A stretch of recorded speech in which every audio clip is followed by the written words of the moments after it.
Hello and welcome to the Football Digest podcast. I'm John Cross of the Daily Mirror, and joining me this week, we've got a nice motley crew actually. Jeremy Cross, Chief Sports Writer of the Daily Star, Chris McKenna, his colleague at the Daily Star, and another man from Merseyside alongside Chris, Dave Maddock from the Daily Mirror. Nice to have you with us, guys. Thanks so much for joining. And there's always lots to talk about, and this week absolutely no exception. You know, it's incredible, isn't it? The sort of the Champions League always throws up incredible stories. Marcus Rashford, what a night, what a week he's having. He's becoming a national hero off the pitch and showing what an absolute football superstar he is on the pitch. Looking at Chelsea, what a fantastic victory as well for them in Russia on their travels. Liverpool, Arsenal playing Dundalk. Chris actually, I think, wrote my favourite story of the week, really, the incredible story of Dundalk, which we'll have a look at Arsenal's Europa League opponents a little bit later. I was going to sort of also crash through, why is there only 3 Premier League games on Saturday? Doesn't that feel like a departure from the Saturday 3 o'clock kickoffs? That's where we're heading, isn't it, in these pay-per-view times? But we're free on the Football Digest podcast, so join us every week. So let's get straight into it, really. You know, a couple of you, I think, were at the game at Old Trafford last night. Jeremy, let's start with you. Marcus Rashford, I mean, hat-trick in the end. I think most people saw United's opening 2 fixtures against PSG and RB Leipzig as incredibly tough games, and it would be, you know, permeate really 2 from the 3 in the group. What a start for United. What a story for Rashford. Yeah, look, it was great night last night. It was a strange game, really, because it was quite tight for about an hour, and United got an early goal through Greenwood, which was a great finish, good build-up by Pogba, and they sort of clung on to that a bit. Leipzig had loads of possession and passed it around sharply, but they didn't really penetrate. The lack of a bit of pace, Leipzig up front. So whenever that's the case, United seem to be able to contain teams. It's when teams have genuine pace that United are exposed a little bit. But look, in general, Rashford stole the headlines for obvious reasons. He came on and just blitzed Leipzig with 3 great goals.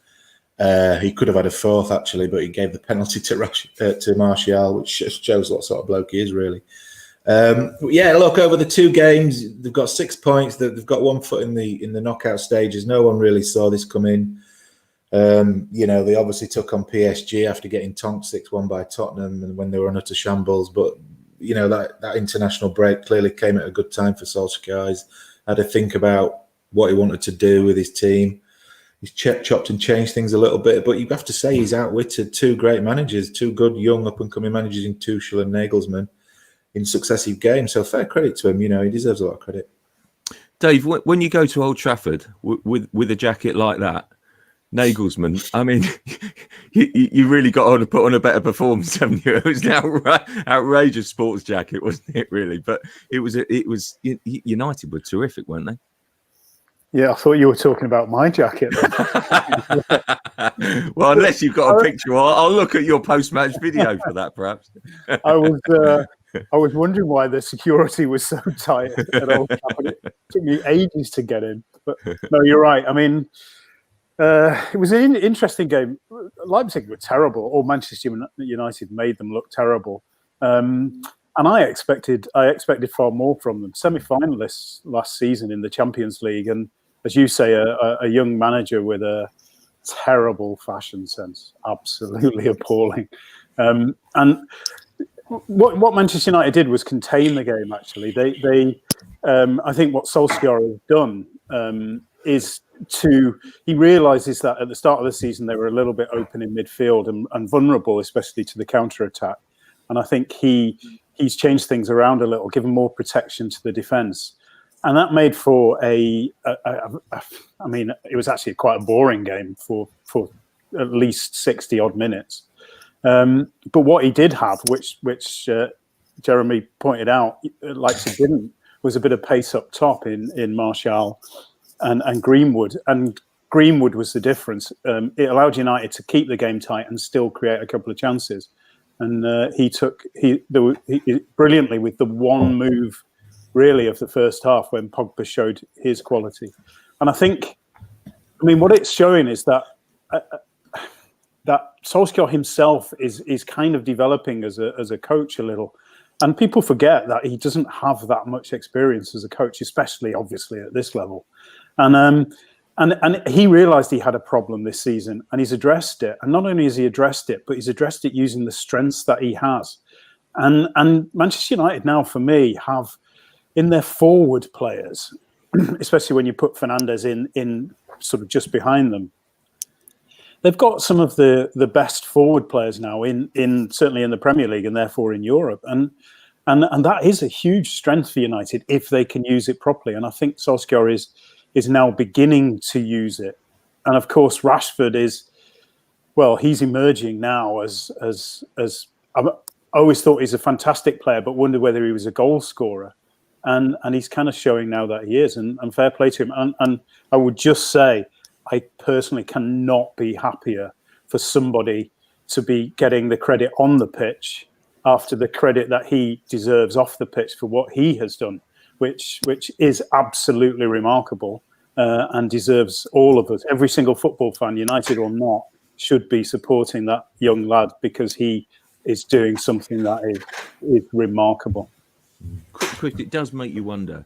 I mean, Marcus Rashford, what he's done on and off the pitch, makes you wonder what sort of reception he would be getting on nights like last night, but also up and down the country, because he's just made himself, a fabulous beacon of hope, really, sort of representative, isn't he, of kind of, a different feel for the country. I think the difference he's made on and off the pitch has just been phenomenal, hasn't it? He's really using his voice and his platform.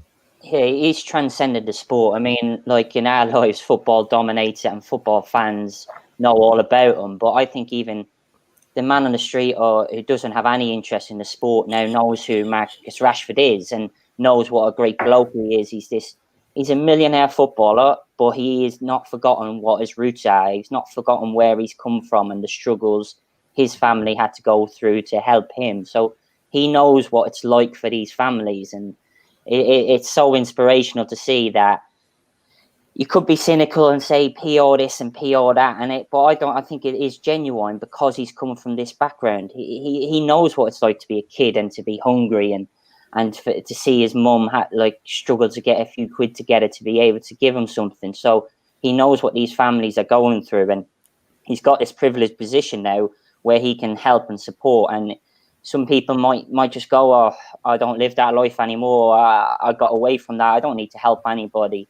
But he's thought, no, this is a chance to use my position and to come out and for the real good of the whole nation, do something remarkable. And he deserves every credit. You said if the grounds were full, I think he could even go. He would 100%. I would say he'd go to Anfield and the cop would stand and applaud him. For a Manchester United player, I think that would be so remarkable.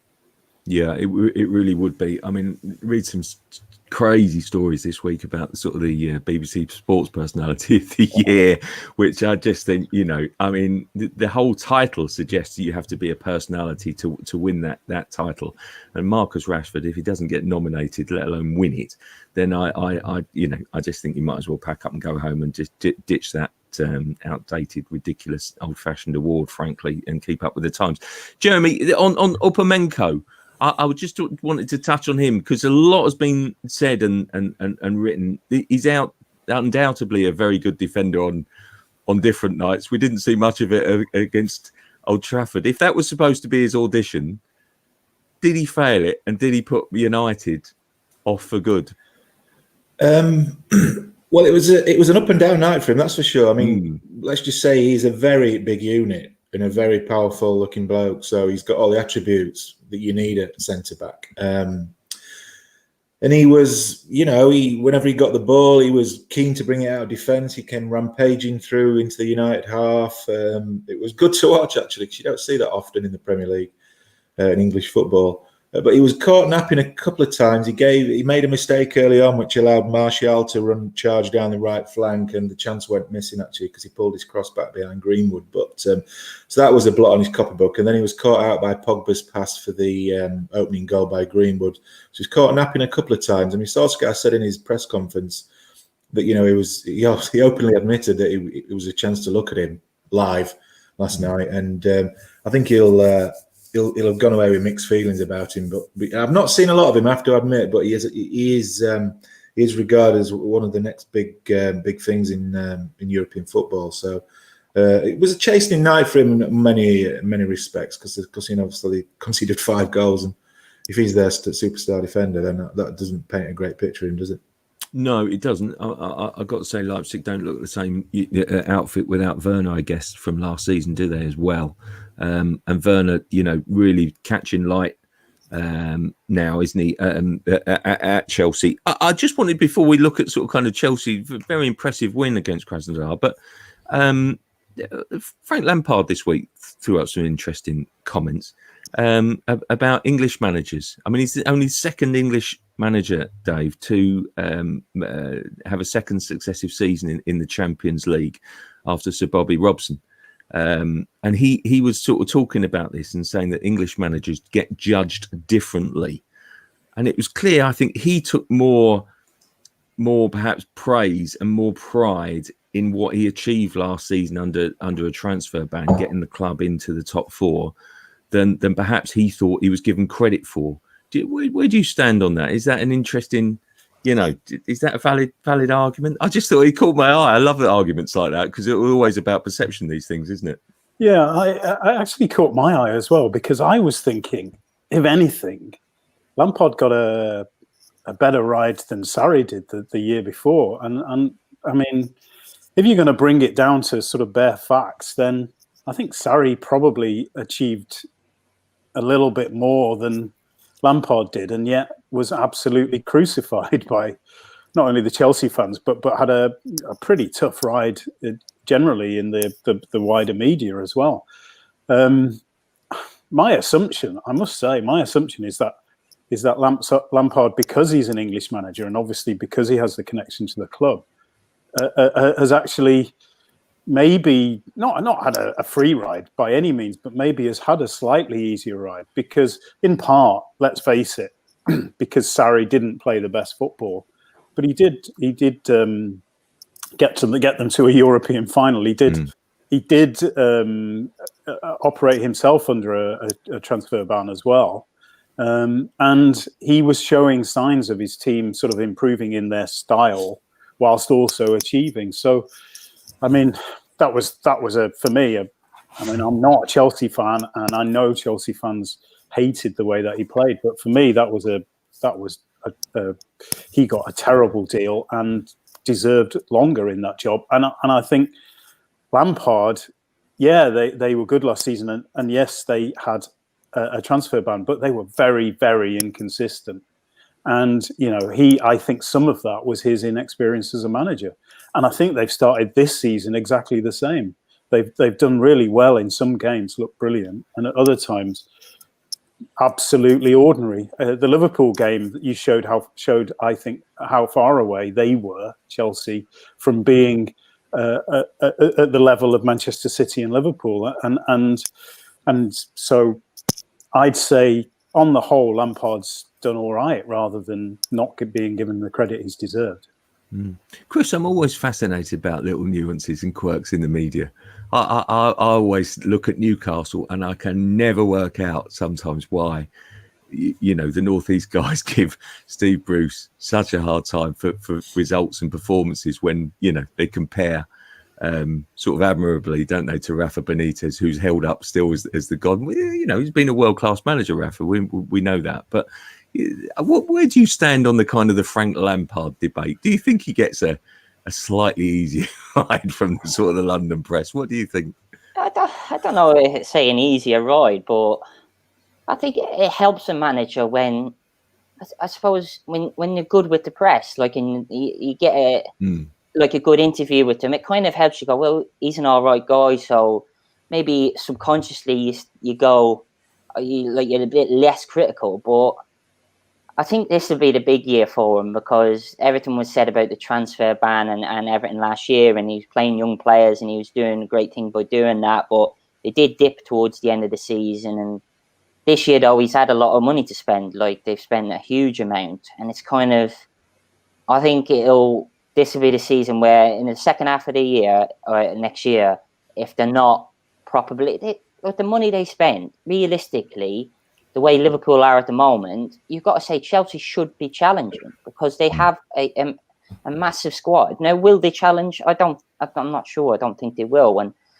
where do you kind of stand with that on Lampard? Is he doing a good job? How will Abramovich see that? Because with the money he's invested, they've got to surely be challenged for the title. And I think that'll be maybe where we see what they say the London media will look at him for. But I think it always helps when a manager, you'll know better yourself, John, how good he is with the press. If he gives you time and that, it makes you maybe subconsciously less critical for a bit. But if the results inevitably don't match up to what he should be doing, I think it'll always happen that people will come out and be a lot stronger on him. John, you work in the London media, John. What do you think? Put me on the spot. See, I'm shifting it, you see, trying to stick you guys trying to get me to play. Yeah, so John, can I just say, it is an interesting one because with the fact that a lot of you guys obviously covered his playing career. Yeah. He was such a fantastic player for that club, an iconic figure, won so many trophies. You obviously got to know him pretty well. When he then becomes the manager like he is now, do you think that relationship you had with him as a player translates into how you treat him as a manager? Well, do you know, I thought he started his managerial career with all the niceties and all the kind of, friendly hellos and sort of kind of, nudge, wink, winks and sort of kind of, in the early weeks of his reign at Chelsea. And I don't know what happened, really. Probably someone gave him some good PR advice and quickly sort of said, you know what? Be friendly, but not that friendly. Yeah. And it was a strange one, really. I felt there was a definite change. I'm probably imagining it, but I personally think maybe I've been suckered in. I don't think that he got enough credit for the job that he did last season because I'd never have put them in the top four in the preceding summer without signings and so on. And yes, they were hopelessly inconsistent, leaked goals left, right, and centre. But he got the job done, and then I think when you do that, got them to an FA Cup final. Okay, they lost it, and I think generally, most Chelsea fans and Roman Abramovich would have bitten your hand off, to get into the top four. It's as simple as that, and therefore I think that, he probably I think got criticism by a little bit harshly. And by the way, he reads absolutely everything. I'm convinced of that. He really does. You can really tell. And I don't know. He's still a young manager, sort of kind of finding his way. And maybe an older manager, a bit more worldly wise, doesn't bother. Basically thinks, do you know what? I haven't got time for this. I can't let it affect me. And then basically, you can tell sometimes on a press conference if he's read a particular person, he's slightly offish with them. He really is. I just didn't quite get his point about English managers because when you think about it, people like Eddie Howe and Sean Dyche who've done great jobs at their respective clubs, they've been lavished with loads of praise. The fact is, to earn respect, you've got to win stuff, haven't you? Or be consistently great. And it's too soon to judge Lampard yet, but he should feel very privileged to be 42 years old and managing one of the biggest clubs in Europe. Not many people at that age get a chance like that, do they? No, they don't. And I tell you what, it's utterly bizarre on Sean Dyche. I don't know what you guys think. Everyone says, "Oh, he doesn't get the credit he deserves," or Chris Wilder, is the recent case, isn't he? Doesn't get the credit he deserves. I don't know what TV shows you're watching, what newspapers you're reading, but yes, they do. They get a hell of a lot of praise, or am I wrong? I don't know. Wilder, aside from Klopp last season, Wilder's probably the most praised manager of the whole season. And they've had plenty of praise from other managers as well, which gets put out there and reported. It's a bizarre thing. It's like people just want to find a problem with it, or say just to have a moan about it, I think. Yeah, no, absolutely. Dave, that result last night really sets them up nicely to kind of get through. It wasn't the greatest game in their opening fixture, was it? But basically to win away 4-0 in Eastern Europe, long trip this week. I mean, it's a fantastic result, isn't it? It is. I must confess, obviously, I was travelling to the United game, so I don't see how they actually performed. But yeah, I mean, basically, you're looking to win one game at least away in your group, and then that gives you a hell of a chance to progress because you would expect to win at least 2 of your home games and maybe 3. And interestingly, that's still holding up even without fans so far. And that formula, that you're still looking to win at home. And that's quite an interesting point. I'm taking us down a tangent here, but it's an interesting point that, in Europe, sides are still expecting to, and so far looking at the results, are still doing all right at home. So does that tell you that it's actually more important that the players know the pitch and they're comfortable with the environment, and also the lack of travelling, rather than the actual influence of the fans? So, we always go on about the fans, and we talk about maybe Anfield being an intimidating place to come, but is that the biggest factor in why teams do so well at home? Maybe obviously it's going to be a factor, but maybe it's to do with as well is actually knowing the pitch, knowing the sort of landscape, knowing the sort of the environment that you can, the preparation before the game, etc., including the travel. So that's an interesting aside, something that maybe we could talk about another day. But when we get more stats, so that to see whether it actually does work out. But Chelsea. It's interesting actually, because Chelsea have got a very good team now. Have they got a good squad? I'm still not sure about that, especially in defence. And it looks to me they're at a similar stage as Manchester United as well. And I think Manchester United have a fabulous team. I really do.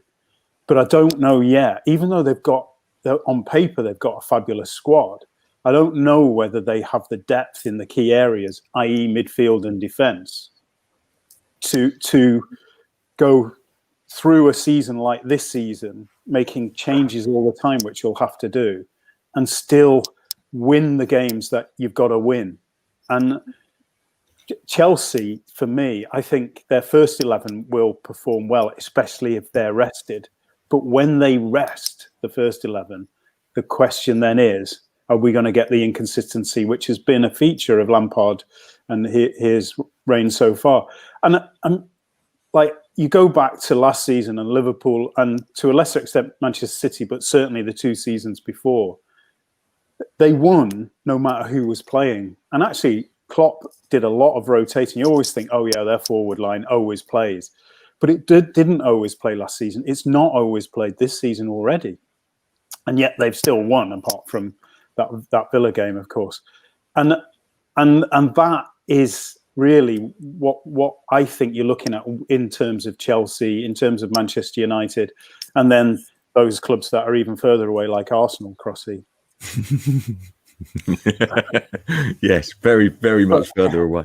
But no, that is the key, the absolute key, I think, to whether I think Chelsea have definitely got absolute quality, real quality. And as you say, Werner is now emerging and starting to understand what's required of him. And, obviously a fabulous player. But let's see when they have to rotate, when they, as Liverpool did 2 nights ago, replace their whole forward line and still got to win. Absolutely awful, by the way, Liverpool, but still got to win. Let's see whether Chelsea do that.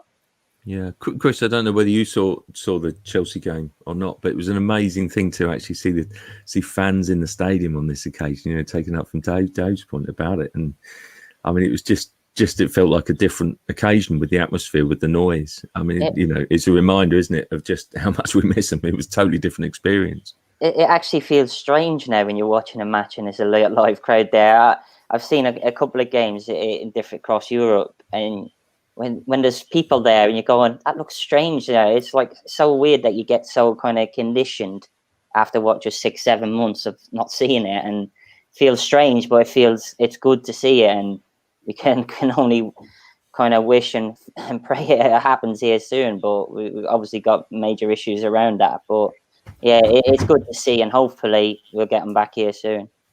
Yeah, Jeremy, I just want to ask you about Liverpool. That's quality service, that from Heather, isn't it? Yeah. Where's mine? I was trying to brush over the quality coffee service. Thank you very much indeed. 2 sugars for me. Thank you. Pretend it didn't happen. I did say a little bit earlier, actually. But can't get it. I'm joking. Liverpool. I just wanted to ask you about them, Jeremy. I mean, basically, getting the job done again the other night. I mean, it felt there was an element of that against Sheffield United. I mean, that was an interesting game. Can I go back to the age-old question? Do they need to strengthen? Do they need to strengthen to win on all fronts, or what they carry now is so good from last season? Basically, can they do it? Basically, can they retain trophies again? Well, look, they've obviously lost Van Dijk for a long time. We don't know how long he's going to be out for, but any team in the world would miss a player of his quality and influence. And Fabinho's obviously now got injured. It sounds like it's not as serious as they first feared. He might only be out for 10 days to 2 weeks or so. So that's a positive, I suppose. So yeah, look, the focus is on their options at the back, and they've not played that well this season, really, by their standards. I mean, they may never reach the same standards they did last season, because those were pretty special. But they're still joint top of the league. So if you can still be joint top of the league without playing in fifth gear, then that's a really positive sign for Klopp. Yeah, look, they are winning games without dominating games, which is also a good sign, because you've got to sometimes eke out a 1-0 win or a 2-1 win if you're going to go on and win the title. And the other thing is, this season is so disjointed and up in the air with everything. We've seen bizarre results. No one dare predict anything. So that may count in their favour in the long run, because ultimately they still have the best team in the league on paper, with or without Van Dijk. So, I think Klopp will probably focus on trying to win the title and having a good run in the Champions League this season. They're the 2 trophies he really wants to win again. So, it'll be interesting to see how he approaches the FA Cup and the League Cup. Yeah. Dave, what was caught my eye is the amount of, he changed the midfield a lot last season, but he's changing the team a lot this season, isn't he? I mean, I guess you've got to do that with the fixture list, haven't you? Is that a natural thing to do, or is he looking for his best formula? No, absolutely. He set out this season to have a bigger squad for a start, which he's already done. There are players that you would have expected to leave who haven't, like, just as an example, Shaqiri, and he was clear in his intent that he would have to rotate. The fixture list's insane up until Christmas. I mean, it is absolutely crazy, and I mean, the Van Dijk injury is an absolute blow for them. There's absolutely no doubt. But I think you'll find all the big clubs, the ones that are involved in the European games, they're all going to get injuries like that sooner or later, because the fixture list is so demanding. There was such a short turnaround in the summer. They've not had the conditioning, especially clubs, Manchester United, Manchester City, who went on into Europe into the summer. They will get injuries, and you'll see them start happening, from now as well. Manchester United made 5 changes last night, and it was a surprise because it was the toughest, the second toughest team in their group, and a game they really needed to win to set up that group, and they made 5 changes and still won. Solskjaer acknowledged it afterwards. One thing with Liverpool, I would say, is that they're playing like a side that know they've lost their best player, and I can see in their performances since then that they are affected by it. But what I've also seen is that they somehow are still finding a way to get the job done, as you say. Even against Everton, they lost Van Dijk and they were all over the place. And obviously they're going to be all over the place because they've just lost this guy. And they all knew it was a really serious injury. And for 20 minutes, defensively, they didn't have a clue what was going on. They conceded a goal, got another goal, conceded again. And then they scored, as Liverpool always seem to do now, in the last minute, a winner. And it was a winner. because, seeing it again 30 times, there is no way that was offside. We've discussed it on here, so I won't go over it again. But they basically stopped the frame at the wrong place, and he was given offside when he was not offside. So Liverpool found a way to win that game. They found a way to beat a very well-organised, very aggressive Sheffield United side. And they were absolutely diabolical against Midgetland or whatever they're called the other night. And they still won in the end quite comfortably. So, that last season, if you think back to last season, the number of times they got late goals to win matches, it was remarkable. And it still looks like they're doing that now. But there's a tiny bit of me that says there's something coming for them. There's a defeat coming for them that actually puts into perspective the loss of Van Dijk. In West Ham, you look at them, the physicality they have. Antonio's absolutely flying at the moment, and he is a real handful. Let's face that. And if Joel Matip isn't back, which I'm not sure he will be on Saturday, they may well have to go with Jordan Henderson alongside Joe Gomez at the back, and I can see Antonio already going, well, there's breakfast. So, but maybe that's the game when we'll see the missing Van Dijk.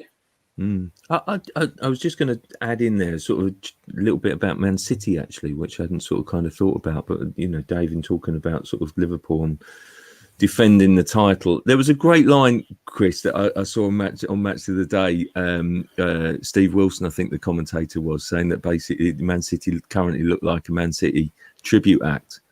They look like the old Man City. They sound a bit like them as well, and kind of really not quite as good and not quite as realistic as they once were. Really, I mean, I don't know. Can City kind of get back in the title race? Are they going to be sort of a team to be reckoned with this season? I don't know. They're not quite at it, and yet that result midweek would suggest otherwise. Yeah, it's a strange one. Like, they still seem defensively vulnerable, even though they spent big in the defence.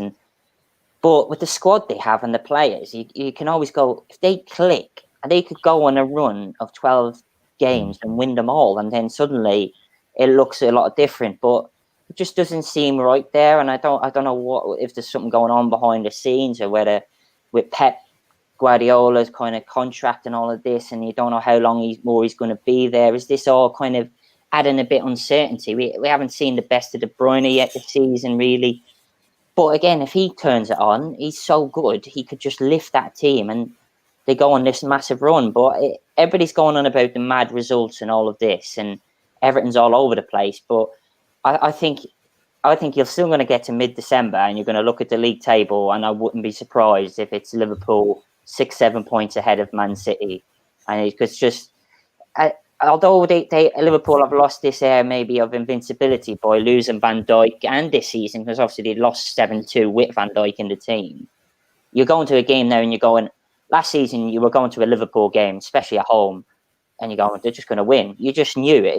There was no doubt they would win. Even if they were brilliant, even if they were off the ball, they would just get a result. This year you're kind of going, well, West Ham, they could get a draw here. They might nick something. But I still think, as they did the other night in the Champions League, even though they were so poor, they can just get a result. And that's such a quality. I don't know, City don't seem sometimes to have that. They seem a lot more Jekyll and Hyde. They're either brilliant and they wipe the floor with everybody, or they have an off day and they can fall asunder and lose quite heavily, really, for a side so good. They're a bit different, and I don't know whether they don't maybe have that same edge as Liverpool anymore. Well, they obviously did have it a couple of years ago when they ran away with the title. But it's a strange one with City. It just doesn't seem right. There's just the harmony at the club scene doesn't seem right. I mean, Jeremy will obviously know a lot better on the patch more, but they just don't seem this City of old there where everybody was clicking and everybody seemed happy there. Guardiola just doesn't seem the same character to me anyway. Lack of a striker is big, Jeremy, isn't it? I think it is. Look, Aguero, his record speaks for itself. He's the talisman of the team up front, along with De Bruyne. So the big issue, the two issues are, obviously, there's a lot of uncertainty surrounding Guardiola in the last year of his contract. no one seems to know what's going on. He may well have signed a contract and they've not announced it yet. Who knows? Things happen in strange ways at City, but and obviously they need to start thinking about replacing Aguero, because he's spending more time off the pitch than on it these days. He's 32. He's in his 10th season. He's obviously, his body's starting to let him down a bit. He's had a long career. He's in his last season under contract, so I'd be amazed if he stays beyond the end of this season. So that's going to be a massive hole to fill for City next season, and it's like a chicken and the egg scenario, isn't it? Do they look at signing a player, targeting a player now? Can they persuade that player to come if that player doesn't know Guardiola's going to be even there next season? So it's all a bit mysterious, really. And I think in recent times the main issue Guardiola's faced is that he's not replaced players with better players. So there've been inferior players, like, for example, they let Sane go to Bayern Munich and they've signed Ferran Torres. Now, we all think Ferran Torres could be a good player, but he's nowhere near on the same level as Sane was before he got that unlucky injury. So I think the damage is starting to tell now on City in terms of results. I still fancy him to finish second or third, but I'd be surprised if they win the title this season, because they're just not consistent enough, and they don't have that fear factor that they used to have. Really, they used to play teams and kill them off 3-4, 5-0. They seem to like that cutting edge now. Yeah, no, they do. Right, I'm going to look at the Europa League, and actually, one time in particular, Chris, I'm going to get my value for money here. It's your big moment here, Chris. Come on, mate. Arsenal Dundalk, right now, yeah. Dundalk. I think that we talk about European Super League. I know this is Europa League, but this for me is why we need to keep the kind of the Champions League and indeed Europa League format as it is, because you can get great stories like this. You did a lovely piece this week, Chris. Just tell us about the makeup of the club, where they come from, who's in charge, what's going to happen tonight. I mean, it's an incredible story, isn't it? It's a wild story. I mean, it goes back. I mean, Dundalk, excuse me, were like a big team in the 90s in Ireland. They won the title in 95, but then they had years up and down, and 2011, 2012, they nearly went bust, nearly went out of business. They were rescued. They came back. And then they were taken over by Peak Six, an investment company, Americans, who used to have a stake in Bournemouth as well. And it's been a kind of a wild ride. I mean, they had Stephen Kenny, who's now the Irish boss, and he won 4 titles with them. They were the dominant force. They were in the Europa League a few years ago, and that money really set them up because they earned massive. They nearly got out of the group that time, which would have been incredible. No, only 2 Irish teams have ever got to group stages of European competition, them and Shamrock Rovers. So they had got out of the group that time. That would have been incredible. Just missed out. They made so much money from it, and it set them up. And they've got an old ground. They can't play the Europa League games there. It's an artificial pitch that they had before. Any other team used to have artificial pitches in Ireland. It was like everybody used to mock them and say, "Oh, it's the bouncy castle up there," and all of this stuff. It's a crazy story. And then now, when Stephen Kenny initially got the under-21s job, they promoted his assistant Vinnie Perth, who did a good job. He won a title. And then they lost the Champions League qualifier, which was one leg this time because of the COVID and everything. And the American firm sacked the manager, which was like, everyone's like, wow, well, why have you done that? It's like, still have a chance to get in the Europa League. And then not only that, they appointed 2 Italians that nobody had ever heard of. And not that, sometimes you don't hear of a manager that's doing a good job in maybe Serie B or something, or somewhere that they were running a junior football academy in New York. It's like they have no UEFA Pro license, so they can't be in the dugout tonight. So the only man at the club is Shane Keegan, who's a lovely fella. He's been a manager before at other clubs, but he's now their opposition analysis scout. So he'll be going toe-to-toe with Arteta. The stuff that came out in the Irish press after Perth got sacked was that the American chairman, Bill Hurlison, was ringing up saying, "You got to play. The goalkeeper should take the corner kicks because he used to be a very good Gaelic footballer, and he's got the best accurate kick. And then the centre back should take all of the throw-ins, which isn't too unusual, I suppose, a defender taking throw-ins. But the reason was because he's a basketball coach.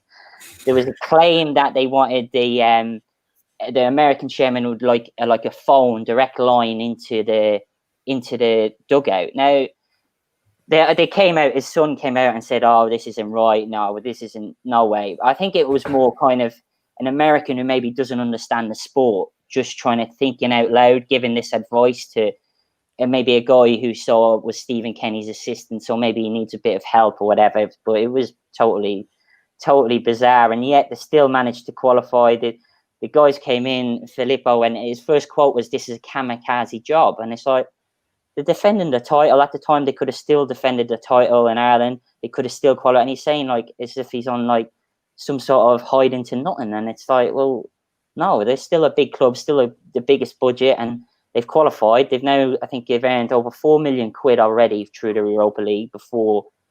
Yeah, I know you don't get the crowds and all of that at the minute, but still, you get money for every win or every draw you get. So, and the turnover is 2 million, so they're going to be set up for years to come. But it's crazy, and it's I've spoken to a lot of the guys who cover the club a lot, obviously more than me, and they just said it's such an interesting and a mad time to be covering them, because they're somehow still successful, but it seems to be a wild kind of time there.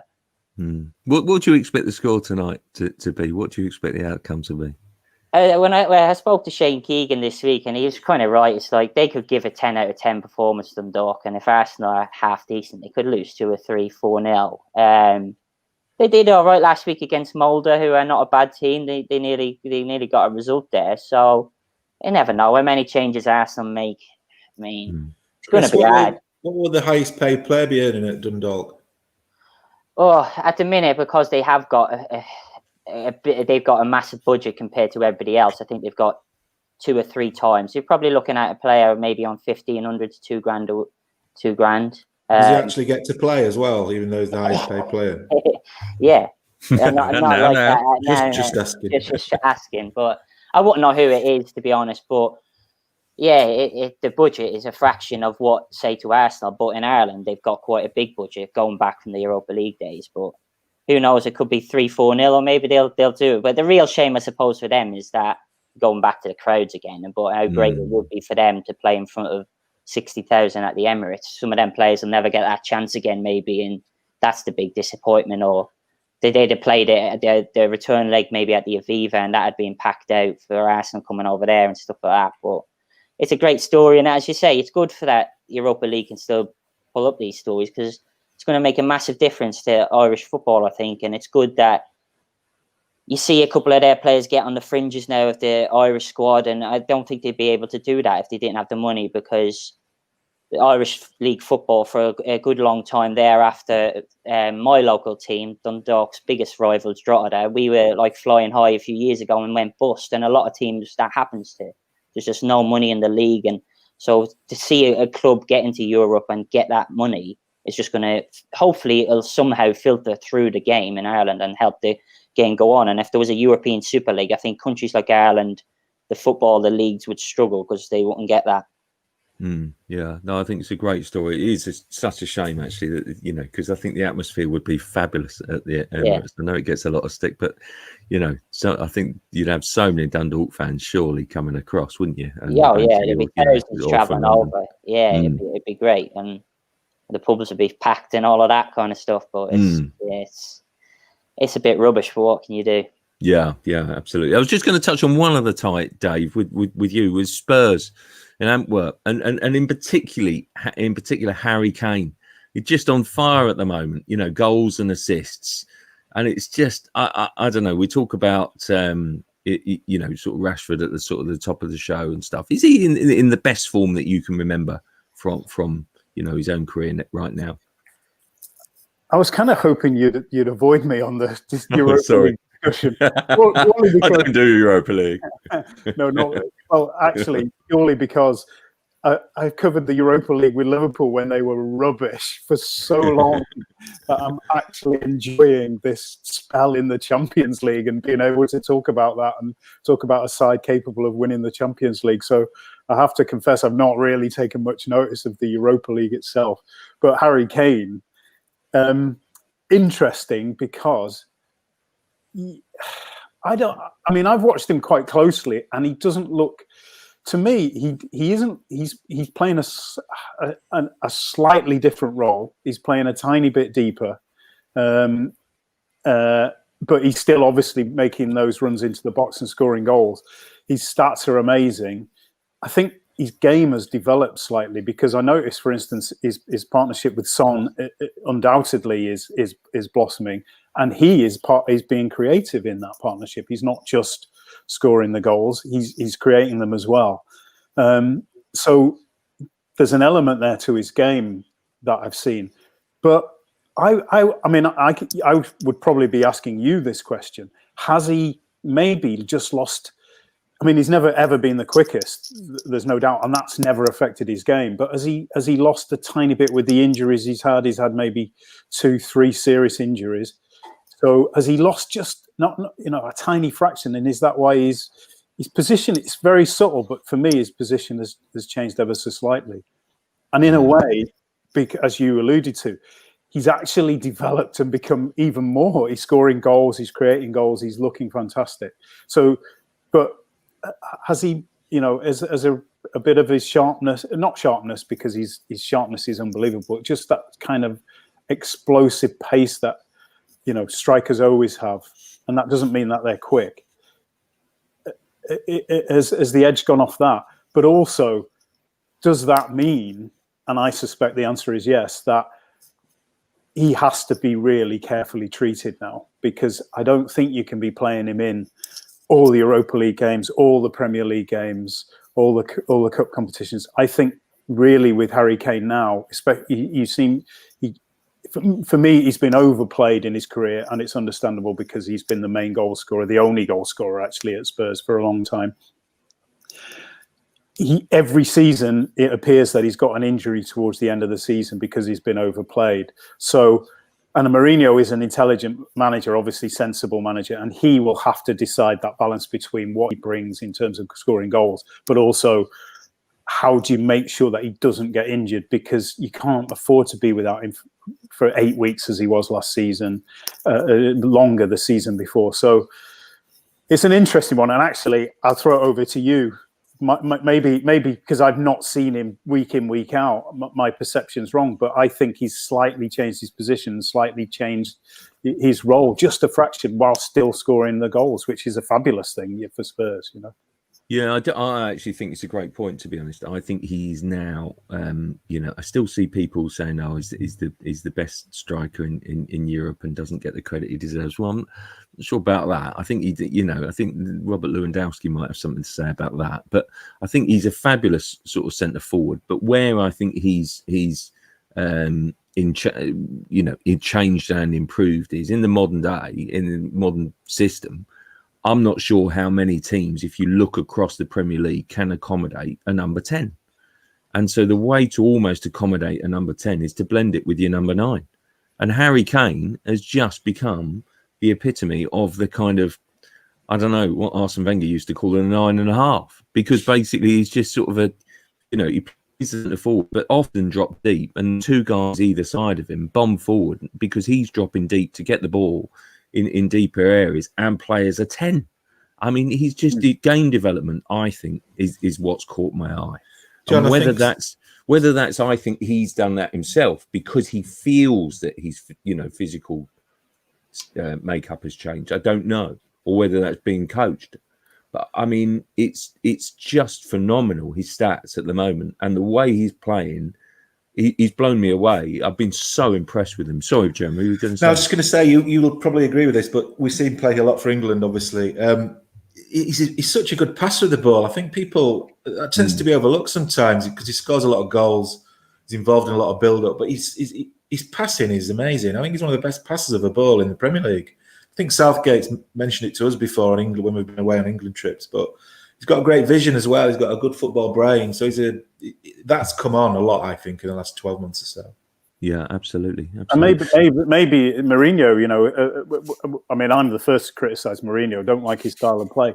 But he is a manager who obviously has great experience and great awareness about the game. And I think maybe his input into the way that Kane plays has certainly again changed the role. And I agree with you. I think he's sort of, I mean, he was playing more up top in his early days at Spurs and sort of getting, he was in the penalty area and battling with defenders and stuff like that. But I've seen him absolutely withdraw into that sort of 10 role at times, but then still kind of get in there and get on the end of things. And that is the perfect combination for Mourinho, because as Jeremy said, he's an absolutely brilliant passer of the ball. So he's creating with his passing, and then he's still getting in there and finishing things off. So he is doing more than perhaps he's done in his Spurs career before, and that is only a bonus for Mourinho.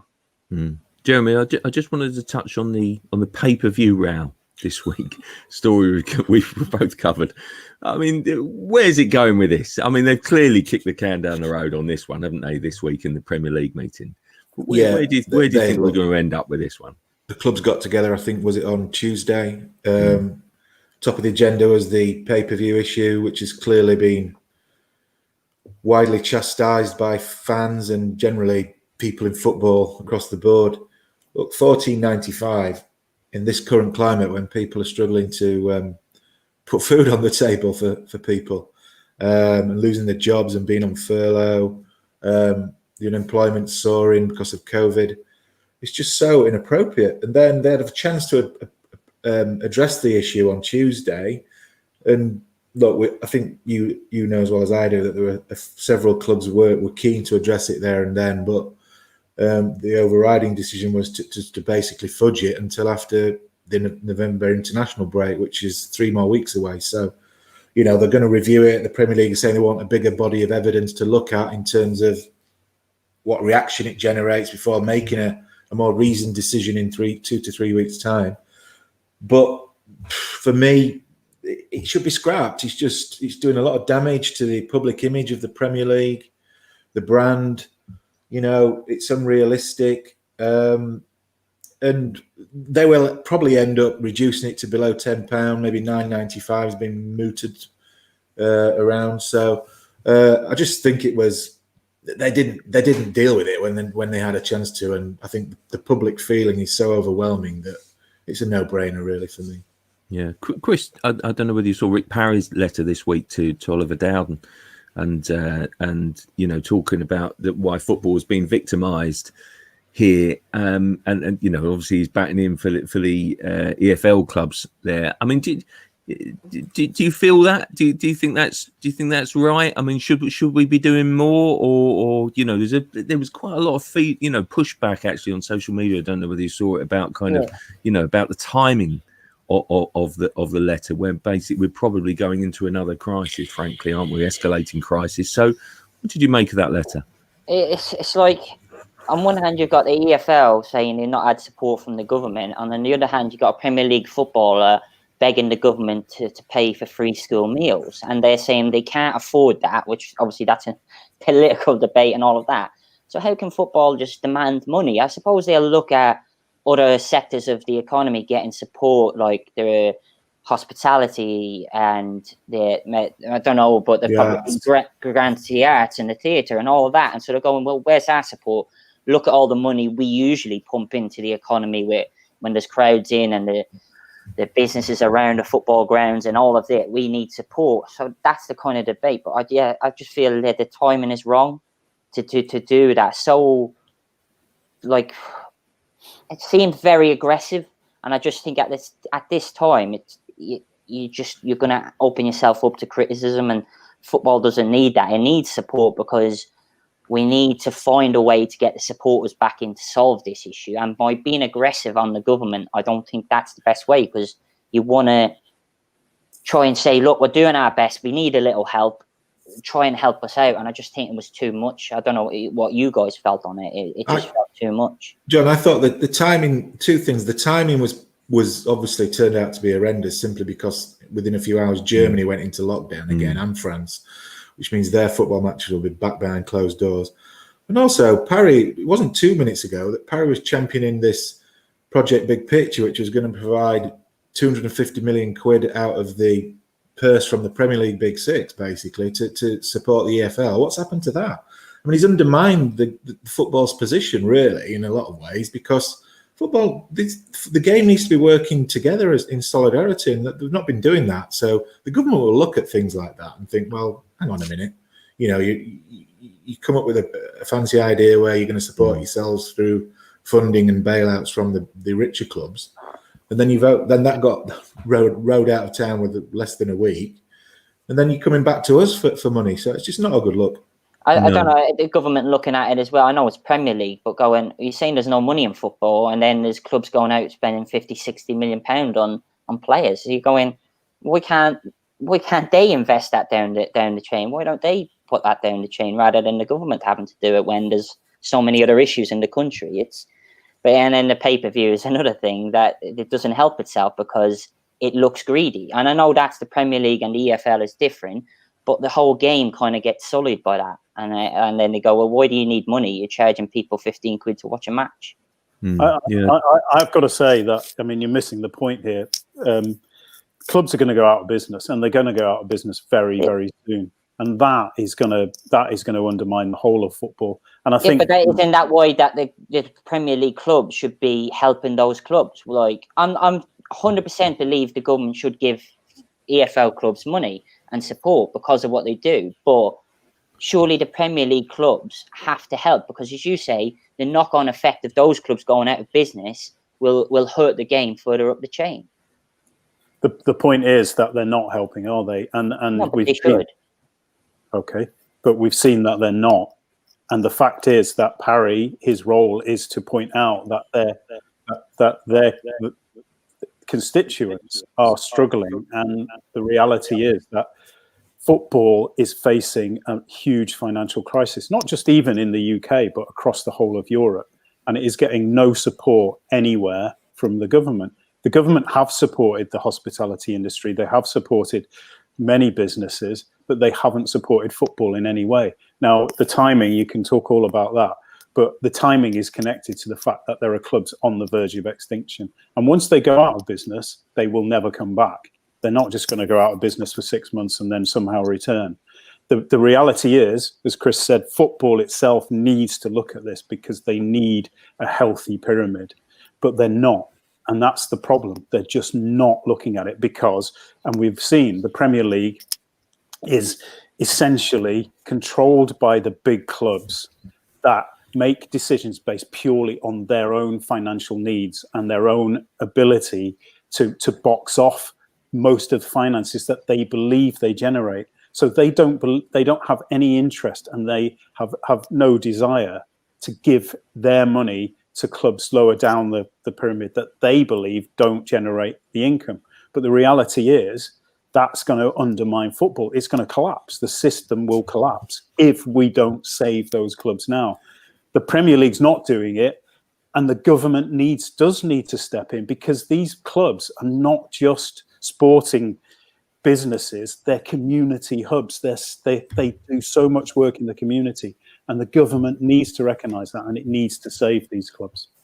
Dave, where I think I must say, I think this sort of kind of government is failing the EFL clubs at League One, League Two, particularly, is not providing some sort of PAYE holiday, not providing that sort of relief there.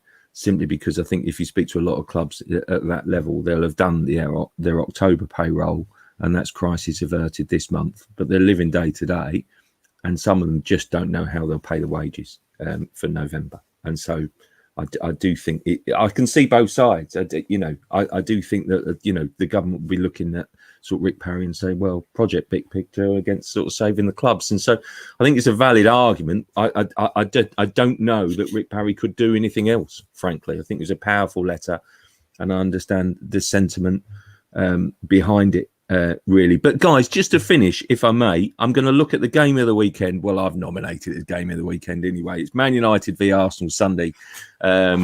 Really, I mean, first and foremost, is it still the game of the weekend? When you look at their respective positions in the Premier League table, your favourite memories from this fixture gone by. Please don't all say Pizzagate. And who's going to win Sunday? Jeremy, let me start with you. Favourite moment is probably, well, none of us saw Pizzagate, did we? So we can't really claim that one. But 2009, was it when Mike Dean sent Wenger off for kicking a water bottle down the touchline? I was at that game, actually. It was funny. Van Persie thought he'd got, I think it was an FA Cup game, actually. And Van Persie thought he got an equaliser in the last minute and it was ruled out. Wenger lost his rag, booted this bottle miles down the touchline. I think the fourth official got involved. The Dean and Wenger came together. He sent him off. Wenger went and sat in the dugout. He said, no, you sent off, go and stand. He didn't know where to go. He was scrambling around trying to find somewhere to stand. There was that iconic picture of him sort of stood there on the roof of the dugout saying, there's nowhere for me to go. The fans, there's a famous picture of the fans behind him giving him absolute dog's abuse. It was amusing, to say the least. That's my funniest moment from all those games that I've done at United and Arsenal. I don't know. I mean, obviously Arsenal will be licking the wounds, won't they, following last weekend? But United are high in confidence, so you've got to fancy United to win. Although United's home form in the league has been pretty poor this season, so I think predictions on anything this season are very brave. I'm going to go 2-0 United. Chris, what do you reckon? Prediction first, I'll probably go, I think it'll be a lot of goals. I think it's going to be probably United 3-2. Looking back, the favourite moment for me is always the tunnel at the old Highbury when Vieira was giving it to Gary Neville and Roy Keane came flying out of the dressing room, and we only saw the bit at the bottom when they stood, but the way Keane was just looking like to stand in the tunnel beside Vieira, and he's just like shouting at the referee. It's just it was just amazing. I mean, I can only imagine the tension and how it didn't end up in a punch up. I don't know, but you can imagine then Keane went straight out there and laid a few on Vieira, because it was funny. I was looking like the Sky kind of promo of the game the other day was on. It came on after one of the matches, and it showing all the old clips of those great games in the 90s and the 90s, and you're going, it's nowhere near that now, is it? It's nowhere near that. Like, those were games where they were like massive events. Like, you talk about pay-per-view, like you might have got people paying $14.95 for them ones because they were box office. Absolutely. Dave? All right, I'm going to take you back in time here, Crossy. To when you were a little lad. 1979 FA Cup final. Oh, I remember it, yeah. I remember it too. I was a very small boy then, honest. And it was like one of the most dramatic cup finals of all time. It's funny how we forget. We always say, oh, modern football's great and all that. But Manchester United equalised. I think it was like with 2 minutes to go, equalised, and it was like, oh, the drama. We're going to extra time, and then Alan Sunderland came and scored a winner in the 90th minute. I think it was, wasn't it? So the drama and those are the sort of the games that make us, and we're all, look back and say the FA Cup was like the pinnacle for us because it was the only live TV and then you'd get drama in games like that, and that kind of sits with me as a memory as a kid. And actually, interestingly, probably both teams weren't that good around that time either, so it's probably about the same as this weekend. I'm going to go for a draw. I was looking at United against Chelsea, and you could see that the way that Solskjaer was playing was just a little bit knowing that he couldn't be losing games like that. And I think it's the same again. And I think Arteta's also feeling that he can't really be losing a game like this one.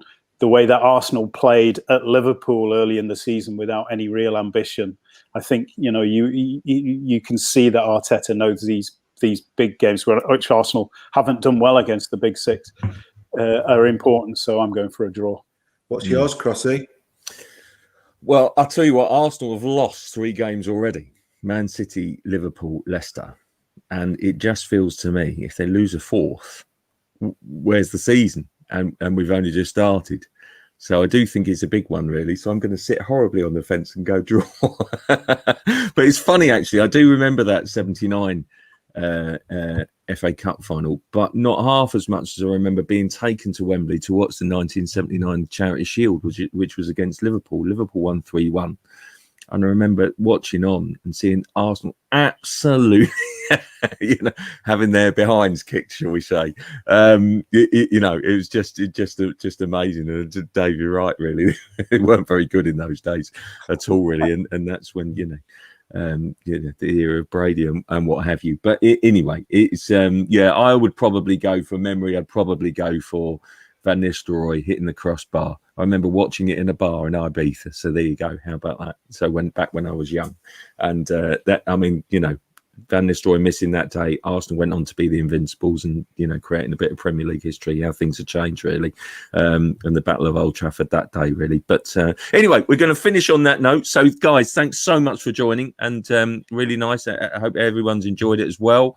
And thanks for your company. And, enjoy the show, and see you back here, same time, same place next week. Thank you.